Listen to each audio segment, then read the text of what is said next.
Extending your network from your house to an outbuilding, detached garage, or barn definitely comes with its challenges. Usually there's some cable distance limitations, or it can just be really costly to put a cable in the ground. But if you follow the steps in today's video, I'm going to show you exactly how you can get gigabit speeds between them using a wireless bridge from Ubiquiti.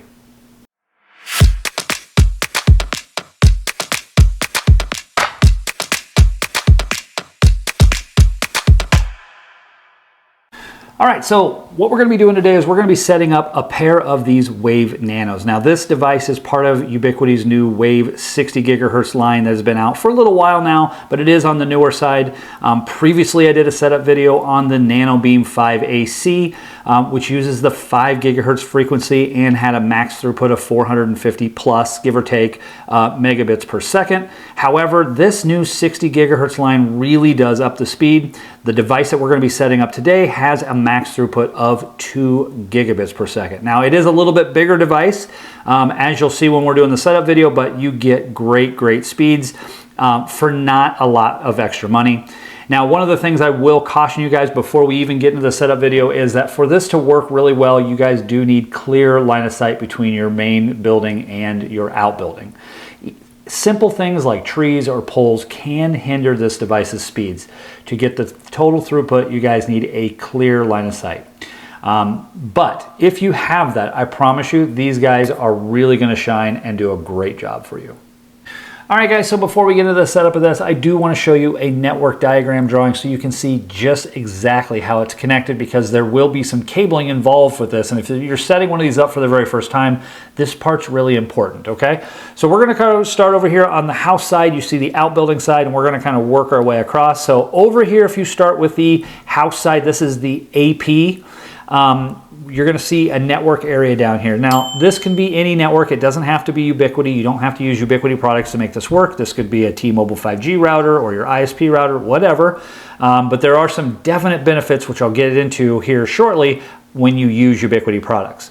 But basically, you're going to need to plug this device from your switch into the power injector, which is going to plug into a standard outlet. Now, you cannot power one of these devices with PoE, PoE Plus, or PoE++, PoE+++. It does not matter. You can't power it with that. You need to use the power injector. So your network will connect into the power injector, and then a cable will come out of the power injector and go up into the device, and that's how it gets its network connectivity. So there will be a need for a physical cable to run from this device down to wherever your network presence is. Now, in my case, the cable goes up through the attic, pops out the soffit where this is going to be connected to, but you guys might have to get a little creative with your wiring. Every house is a little bit different.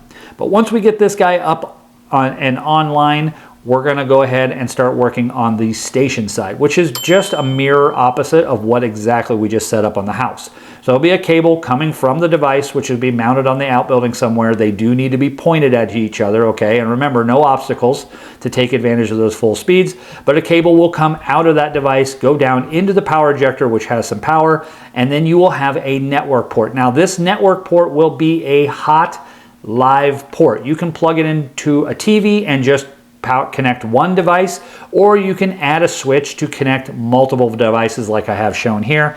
Now, one of the benefits of using Ubiquiti gear is that VLANs will travel across this. So if you have an outbuilding and you want cameras and Wi-Fi, and these are on different VLANs, those VLANs will transverse from the house network to the Ubiquiti switch out in the outbuilding, so you can actually keep your camera on the camera VLAN and your AP on the AP VLAN and broadcast whatever Wi-Fi that you have programmed in your main controller outside. So using Ubiquiti products is really powerful. It allows you to have a single controller and actually run equipment in 2 different locations using this wireless bridge. So really nice setup, but there is some cabling involved. All right, so here is our setup for the AP side of it. This would be the house side. So we have our network cable coming in. You can see the port on there. Looks like the little 2 arrows there. That means network connectivity.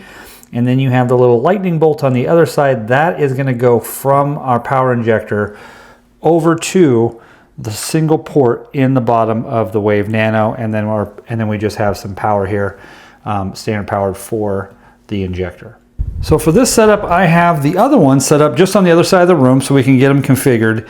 Because I like to pre-configure everything before I get up on ladders and everything. I think it's much easier to do this on solid ground. So we have our station unit right here with the cable coming out of the only port in the back. It goes into the PoE port, and our network port is empty right now. We don't need it because this is going to become live once we connect them up, and then you can see we're just plugged into power. So I'm going to go ahead and set up the access point first, and then we'll be able to connect this one to them, and then we'll do some speed tests, and I'll show you the rest of this. All right, so we're going to use the UISP app shown here. This is a Ubiquiti app to set up our bridge. Now, if you set up one of the older style ones, the 5 gigahertz ones, it's the same app. So we're going to go ahead and just click into that, and it will automatically discover any devices within the vicinity via Bluetooth. So you can see it's found one ending in 9829 and another one ending in CDED. Now, if you're curious about which one is which, you have two options. One, you can set them up one at a time, so only one shows up in your discovery. Or if you just remove the flap where the cable plugs in, you'll see that that has the MAC address written right there at the bottom. Very easy to read, and so you know which one it is. So I looked at mine earlier, and the one ending in DED is the one that is being set up as the access point. So we'll go ahead and do that one first, and we'll go ahead and set up as a new access point. Now, one thing I will tell you guys is you typically have to stand pretty close to these things, I've noticed. If you get too far away, even just 5, 6, 7 feet, sometimes there's some connectivity issues and they won't actually connect. So we're going to actually just call this Wave Nano AP so we know which one's which. I'll put a space there. There we go. Hit done. And we're going to stand here while it finishes. And it usually doesn't take too long, just kind of depends. There could be some firmware in here too, so we'll just have to see what this one needs. All right, so by default, it created a login and a Wi-Fi name and password for us. Now you can screenshot this just in case you want to keep it and use these, that's fine. We're gonna go ahead and set up something a little bit simpler for this, but that choice is up to you. So we'll go ahead and hit next, and it'll say setup complete. We'll hit done, and now you can see that we are connected, but there is no station connected. That's why it says the remote is disconnected. So we can come down in here and go into our configuration page, and we can set our new SSID and password, which we're going to do. We can look to see any of our other settings. If you want to, statically assign a different DNS, you absolutely can. And we're going to go ahead and go into system, and this is where we would set our password. So I'm going to go ahead and just change password. I'm going to type something in here real quick to simplify it, and then we'll move on with the demonstration. Now, please take note that it does have to be at least 12 characters, must contain at least one uppercase and lowercase letter, and a symbol. So they are asking for a complex password that's longer than the typical 8 digits that I think you see a lot of times. So keep that in mind. All right, so now we've got that changed. Now I would recommend maybe creating another user or not using the user UBNT. That is a guessable username. So if you really want to lock this down, I would recommend that. But to keep the video moving, we're just going to go ahead and leave the UBNT in place. All right, we'll pick our time zone here. So we are in Central, which is good. Looks like that's good. And then I'm going to click over here to wireless, and let's pick a new Wi-Fi name and password. So we're going to go in here to our SSID setting, and let's go ahead and set one to my house. Whoop. Don't click too fast. Hard to click on a phone. AP. All right, and the password. All right, we just chose something simple. I'll probably change this later, but for the video, I just chose connected now. All right, so go ahead, hit next, and we're gonna say save. Now you can test this. Once it's established and there's a connection between the two, it is always a good idea to test before hitting save, just so you don't get yourself disconnected accidentally. But because we only have the one set up, I'm just gonna go ahead and hit save to lock in those settings.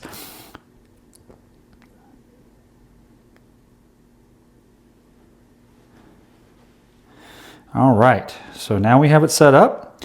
If we go into configuration, we have our new SSID, we have our normal password here. Again, you can change these at any time that you need to. We have the Wave AI setting turned on.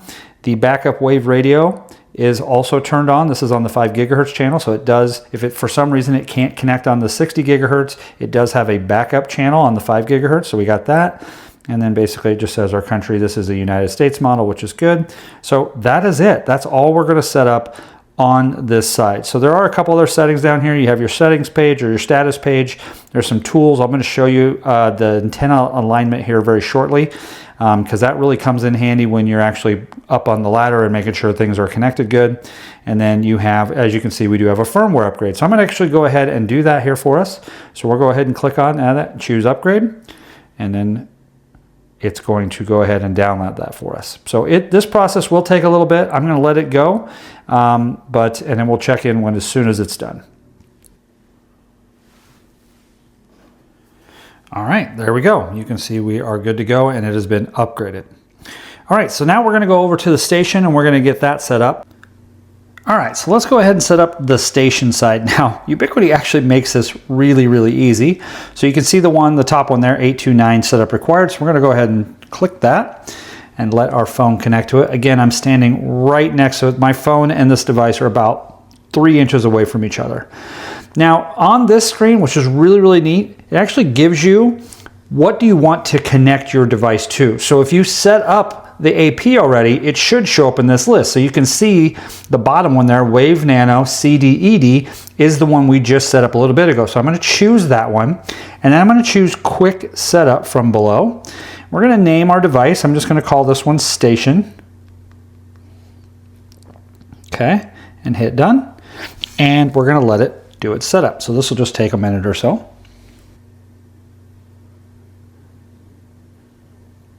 All right, so now you can see that we are connected. We have a good connection via 60 gigahertz, and we're connected. All right, so you can't hear it. There's a little tone coming off of this as you dial this thing in, and we're actually going to do this later. And hopefully, if I can have my phone let you hear the deal.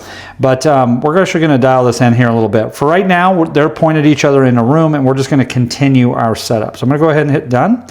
This is the default password it picked, so we're going to go ahead and change that and hit Done. And now we are in the system, and you can see that it's connected to Wave Nano AP, and we have great signal between the two. All right, so the first thing we want to do is I want to go into the configuration, and I want to choose a new password. So I'm going to go ahead and change that. All right, so now we have that done. And I'm going to go ahead and hit Save. And we're going to say Save Changes Without Testing. Now, a good idea is to actually test. So we'll test the changes.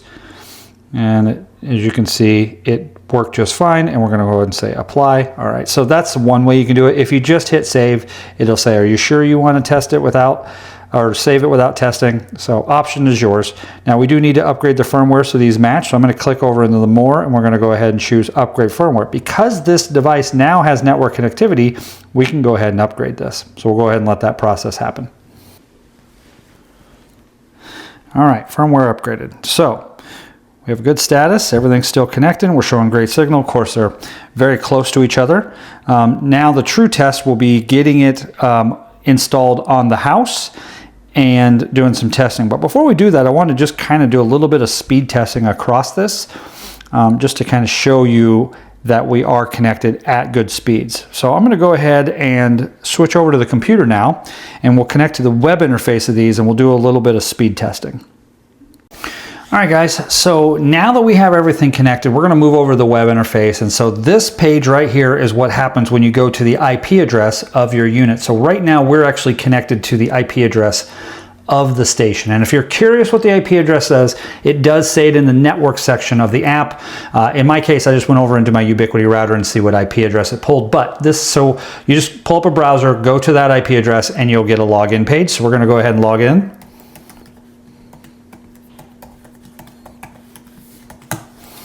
All right, and now you can see we're brought into this splash page. Now, a couple things, seriously. It shows that we have some link potential. There's some link quality issues. However, I want to just see how good the speed is supposed to be. According to this right here, it says we are hitting our full capacity. So let's just go do a speed test. And what this is going to do is this is going to do a speed test between the two point-to-point units. So we'll just choose speed test. We're going to do it on the 60 gigahertz radio, and we're going to go ahead and hit start. And then we'll see what the speeds are. This is going to help us determine what speeds we should expect when we plug in a device on the other side. And as you can see, this is really good sign. This is exactly what we were kind of showing in the beginning when I showed you the speed test on my original one that I had set up. So we're getting a 1 gig uplink and 1 gig downlink, maxing out that 2 gig of throughput right here. So this is what we want to see. We are actually maxing out the link, and so when we plug in over there at the remote site, we should see really good speeds. All right, so we'll close out of that. Now, just to give us a sort of baseline here, we're going to go ahead and run a speed test. Now, this laptop is plugged directly into my house switch, so this would be representing devices plugged in on the house side, and it's plugged directly, physically connected into the network. It's not using Wi-Fi or anything, so we're going to just go ahead and say go and see what kind of speeds we have, sort of as a baseline. All right, pretty fast, pretty fast. Usually it's a gig down and gig up, but, you know, that's what we're doing today, and that could be a speed test thing. But as you can see, plenty fast speeds for what we're doing here. All right, so for our next test, we're gonna actually take the laptop over and plug it directly into the PoE injector that is on the other side here. And we're gonna run a speed test from the remote side, indicating what the speeds are across the link. And there we go. That's what we want to see. So, like I said, we are pulling 1 gig across this wireless link, which is just awesome performance increases from like the AC versions that we set up in the past. And here's the proof. So as a next step for me, I'm going to actually get this thing installed. And as part of that, just one more thing, if you want to stick with me. If not, you kind of see the setup. You can tackle this yourself now. But I am going to actually install this and dial it in using the little alignment tool. And then we'll go ahead and wrap things up. All right, so we're going to go ahead and get this thing aligned. So I'm going to choose alignment from the little tools menu here, and you'll be presented with this screen right here. And here in just a second, you'll see me click over on the signal tab on this screen, and we're just going to unmute, hit the unmute button there, and you'll start hearing some beeps. Now, right now you can see on the screen we are minus 58 dBm or so. So what I'm actually doing is moving the dish and trying to align it with its partner across the way. And I'm really just kind of looking for that sweet spot where we can get the signal a little bit better. So this was kind of our starting point when I kind of just put them up there and pointed them towards each other. And then we got up on the ladder and I started kind of just making slight little movements on them to try to really dial them in. And what you'll notice here is that the closer you get to a better signal, the pitch of the beep will get higher and higher and higher. And so I think overall we were able to get it around minus 39, which is pretty good for what we're looking for. And we were able to do some speed tests after the fact and get full throughput through them. But ultimately, we're just trying to get the best alignment that we can. All right, guys, so that's going to do it for today's video. Now, these projects are always really fun, and this one did turn out really, really well. We were able to get the throughput that we were looking for. So, as always, if you have any questions, please leave them in the comments below, and we'll see you guys down the road in a future video.